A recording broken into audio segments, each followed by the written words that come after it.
सभी केंद्रीय कर्मचारियों, राज्य कर्मचारियों और पेंशनर्स की 10 बड़ी खबरों में आपका हार्दिक स्वागत है। इस वीडियो में आज की बड़ी खबर आई है जो देखने को मिलेगी, जिसमें बोनस को लेकर भी बड़ी खबर आई है वो देखने को मिलेगी। वही महंगाई भत्ता, साथ ही सरकार से कटी हुई सैलरी देने को लेकर गुड न्यूज़ आई है।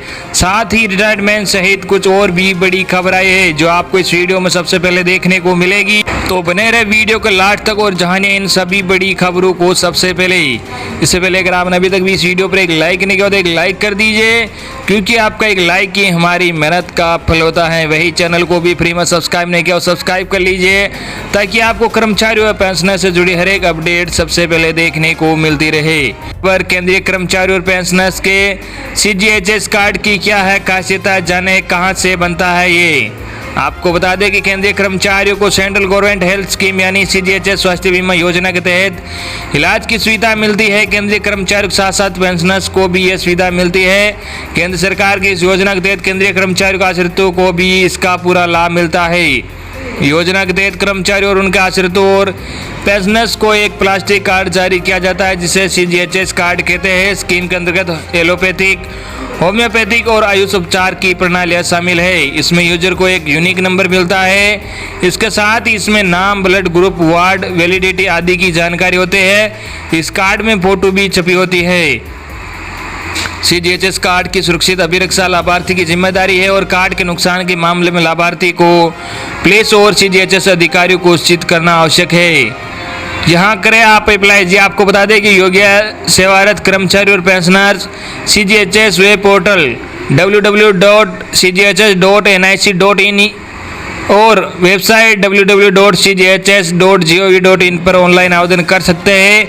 इसके साथ ही वेलनेस सेंटरों में भी आवेदन किया जा सकता है। इसके लिए आपको एक फॉर्म को भरना होता है और साथ ही फोटो, ID प्रूफ आदि भी अटैच करनी होती है।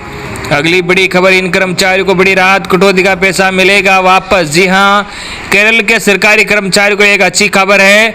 दरअसल उनके वेतन में की गई कटौती का पैसा उन्हें वापस मिल सकता है। कई संस्थान वेतन में की गई कटौती का पैसा वापस लौटाने को तैयार होते जा रहे हैं। असल में अगले साल राज्य में चुनाव है, इसी के मद्देनजर राज्य सरकार इस मांग को पूरा कर सकती है। राज्य सरकार द्वारा वेतन में कटौती का पैसा लौटाना कर्मचारियों के लिए राहत की बात होगी। आइए जानते हैं कि ये केरल के कर्मचारियों को कितना और किस तरह से ये पैसा दिया जाएगा, इस तरह वापस मिलेगा पैसा। कलिंगा टीवी की एक रिपोर्ट के अनुसार ये बकाया पैसा राज्य के सरकारी कर्मचारियों को PF राशि के रूप में भी दिया जा सकता है। वित्त मंत्रालय के दफ्तर के अनुसार इस मामले में एक साफ फैसला लिया जाना अभी बाकी है।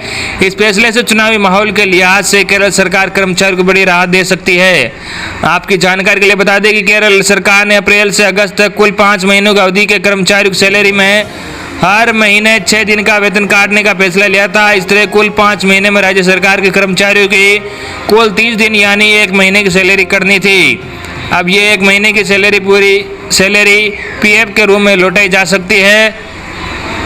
लाखों कर्मचारियों को मिलेगी राहत। केरल सरकार के इस फैसले से राज्य के लाखों कर्मचारियों को फायदा मिलेगा।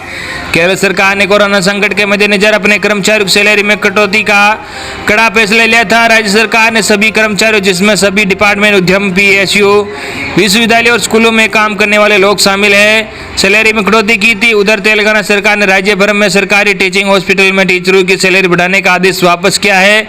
ये मांग राज्य में 4.5 साल से उठाई जा रही थी। राज्य सरकार ने फैसला ऐसे समय पर लिया जब डॉक्टरों ने हड़ताल का आह्वान किया। कई राज्यों ने घटाई सैलरी। जी आपको बता दें, कोरोना संकट को देखते हुए कई राज्यों ने अपने कर्मचारियों की सैलरी घटाई है। इसका ताजा उदाहरण राजस्थान का है। राजस्थान सरकार ने राज्य के सभी कर्मचारियों को मासिक सैलरी में से 7 दिनों का वेतन काटने का फैसला दिया। वही तेलंगाना में हजारों फैकल्टी सदस्यों की सैलरी में से 24 से 44% की बढ़ोतरी की जाएगी। बड़ी खबर, गुड न्यूज, टाटा स्टील के कर्मचारियों के लिए खुश खबर। 235 करोड़ 54 लाख के बम्पर बोनस का ऐलान। टाटा स्टील के कर्मचारियों के लिए बम्पर खुशखबरी है। जहां लॉकडाउन के कारण कर्मचारी नौकरी, सैलरी और संकट जैसी जहां लॉकडाउन के कारण कर्मचारी नौकरी, संकट और सैलरी कटौती के मुश्किल दौर से गुजर रहे हैं, वही टाटा स्टील ने अपने कर्मचारियों को बड़ी खुशखबरी देते हुए बोनस का ऐलान किया है। इस बार बिना किसी हलचल के टाटा स्टील प्रबंधन और टाटा वर्कर्स यूनियन के बीच बोनस को लेकर समझौता हुआ है। टाटा स्टील ने साल 2019-20 के लिए अपने कर्मचारियों के लिए 33 करोड़ 54 लाख रुपए के बोनस का ऐलान किया है। टाटा ने कर्मचारियों को ही खुशखबरी। टाटा स्टील प्रबंधन ने लॉकडाउन के बावजूद अपने कर्मचारियों को बम्पर बोनस देने का ऐलान किया है। टाटा ने 235 करोड़ 54 लाख करोड़ रुपए के बोनस का ऐलान किया। इसमें जमशेदपुर यूनिट और ट्यूब डिवीजन के 12,807 कर्मचारियों को बोनस देने का ऐलान किया गया है। सबसे खास बात कि इस बार बोनस डिस्ट्रीब्यूशन के प्रोसेस में भी बदलाव किया गया है। प्रबंधन ने फैसला किया कि टाटा स्टील में काम करने वाले एनएस ग्रेड के सबसे ज़्यादा हाजिरी वाले कर्मचारियों को बोनस के तौर पर 84,496 रुपये मिलेंगे। कर्मचारियों को पहले से तय फॉर्मूले के आधार पर यह बोनस दिया जाएगा। पिछले साल के मुकाबले इस साल कर्मचारियों को 4 करोड़ रुपये कम मिले हैं। कितना मिलेगा बोनस? कंपनी ने कहा कि इस साल कर्मचारियों को ग्रेड डिवीजन के एरियर की राशि पर भी बोनस दिया गया है। इस साल कंपनी ने एनएस ग्रेड के कर्मचारियों को न्यूनतम 26,839 रुपये बोनस और अधिकतम 84,496 रुपये तक बोनस देने का फैसला किया है। ये बड़ी खबर। मांग मंत्रालय कर्मचारियों को मिले समान वेतन। जी हाँ, राजस्थान राज्य मंत्रालय कर्मचारी महासंघ जिला शाखा ब्यावर ने उपखंड प्रशासन को विभिन्न मांगों को लेकर सीएम का नाम ज्ञापन सौंपा। ज्ञापन में बताया गया कि महासंघ की ओर से वर्ष 2013 में मंत्रालय समर के हितों के लिए राज्य सरकार से वार्ता आंदोलन के माध्यम से अपनी विभिन्न मांगों को लेकर ध्यान आकर्षित करता रहा, लेकिन सरकार ने इस ओर अब तक ध्यान नहीं दिया है। पदाधिकारियों ने स्टेट प्रायोरिटी के आधार पर कनिष्ठ सहायक ग्रेड पे 3,300 किए जाने, अधीनस्थ मंत्रालय कर्मचारियों को शासन सचिवालय में मंत्रालय समारोह के समान वेतनमान और पदोन्नति के अवसर उपलब्ध कराने और मंत्रालय समारोह को उच्च पदोन्नति के अवसर देने की मांग की है। इसके अलावा वर्ष 2013 के समझौते के अनुसार मंत्रालय समारोह के उच्च पदोन्नति के लिए 26,000 पदों में से शेष रहे पदों का आवंटन करते हुए इन पदों पर पदोन्नति के लिए एक वार्षिक शीतलन दिए जाने का साथ अन्य मांग की है। बड़ी खबर। केंद्रीय कर्मचारी सेवानिवृत्ति की आयु में बदलाव का कोई प्रस्ताव नहीं। जी हां, बड़ी खबर। कार्मिक राज्य मंत्री जितेंद्र सिंह ने बुधवार को कहा कि केंद्र सरकार के कर्मचारियों की सेवानिवृत्ति का आयु में बदलाव का कोई प्रस्ताव नहीं। उन्होंने लोकसभा में एक प्रश्न के लिखित उत्तर में यह टिप्पणी की। मंत्री ने कहा, केंद्रीय कर्मचारी सेवानिवृत्ति का आयु में बदलाव का कोई प्रस्ताव नहीं है। राज्य सरकार के कर्मचारी संबंधित प्रदेशों की सरकारों द्वारा तय कानूनों एवं नियमों के दायरे में आते हैं। सीएम ने एक अन्य प्रश्न के लिखित उत्तर में कहा कि पिछले साल 18,60,000 से अधिक लोक शिकायतें मिली, इनमें से 16 लाख से अधिक का निस्तारण भी किया गया है। अगली बड़ी खबर। Corona effect. दिवाली बिना बोनस के मनाना पड़ेगी रेलवे कर्मचारियों को। महंगाई भत्ते की तरह फ्रीज कर सकती है सरकार। आपको बता दें कि रेल कर्मचारियों को दीपावली का त्योहार इस बार बिना बोनस के बनाना पड़ सकता है। मुख्य वजह बोनस में बंटने वाली बड़ी राशि है। पिछले साल रेलवे ने प्रत्येक कर्मचारी को 17,950 रुपये का बोनस दिया था। इसी हिसाब से देखें तो देश के 73 मंडलों के 12,27,000 कर्मचारियों को बोनस बांटने के लिए रेलवे को 21 अरब से ज़्यादा रुपये चाहिए। कोविड-19 के मद्देनजर 250 स्पेशल को छोड़कर तमाम नियमित यात्री ट्रेन 25 मार्च से ही बंद है। ऐसे में रेलवे सारी कमाई गुड ट्रेन से कर रहा है, जो खर्च के मुकाबले बहुत कम है। ऐसे में महंगाई भत्ते की तरह सरकार दीपावली के बोनस को भी फ्रीज करने की तैयारी कर रही है। हर साल रेलवे श्राद्ध में घोषणा करके नवरात्र में बोनस बांट देती थी। इस बार अधिक मास होने से नवरात्र 17 अक्टूबर से प्रारंभ होंगे।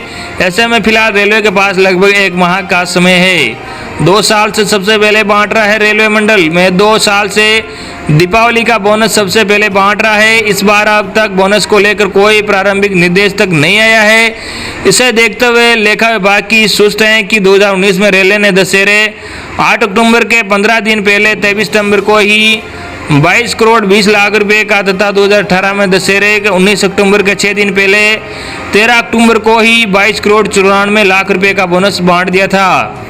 व्यक्तिगत रूप से बोनस के पक्ष में। जी हां, संक्रमण काल के सरकार और देश की हालत को देखते हुए कुछ कर्मचारी व्यक्तिगत रूप से बोनस को मुद्दा बनाने के पक्ष में नहीं है। उनका मानना है कि सारा देश कोरोना से जंग लड़ रहा है, ऐसे में बोनस मांगना का उचित समय नहीं है। विपरीत इसके कर्मचारी नेता के रूप में बोनस वितरण की मांग उठाई जा रही है। अगली बड़ी खबर। उत्तराखंड सरकार ने बढ़ते कोरोना संक्रमण के बीच पेंशनर्स को फिर दी है बड़ी राहत। जानिए। जी हां, उत्तराखंड सरकार ने एक बार फिर पेंशनर्स को बड़ी राहत दी है। पेंशनरों के लाइफ सर्टिफिकेट कोषागारों और कोषागारों में जमा करने की छूट को अब नवंबर तक के लिए बढ़ा दिया गया है। सरकार ने प्रदेश में कोरोना वायरस संक्रमण के बढ़ते मामलों को देखते हुए फैसला लिया गया है। दरअसल पेंशनर्स को सेवानिवृत्ति के महीने और पारिवारिक पेंशनर्स को पेंशन मंजूर होने के महीने में साल में एक बार सत्यापन कराने की व्यवस्था है। इसके अतिरिक्त जीवन प्रमाण पत्र ऑनलाइन किए जाने का प्राविधान भी किया गया है, लेकिन संक्रमण के चलते पेंशन भोगी ऑनलाइन जीवन प्रमाण पत्र जमा करने के लिए नजदीकी कॉमन सर्विस सेंटर पहुंचने में असमर्थ है। साथ ही ऑफलाइन जीवन प्रमाण पत्र कोषागारों और उप कोषागारों में उपलब्ध कराने की भी व्यवहारिक कठिनाई है। इसे देखते हुए सरकार ने जुलाई महीने में पेंशन भोगियों को राहत देते हुए लाइफ सर्टिफिकेट जमा कराने को लेकर सितंबर तक की छूट दी थी।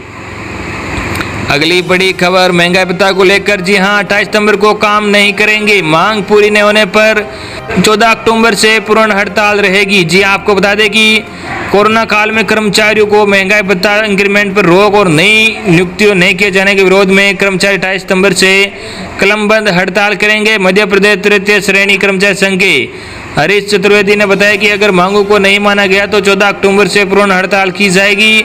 अपनी मांगों को लेकर मंगलवार को ज्ञापन भी सौंपा।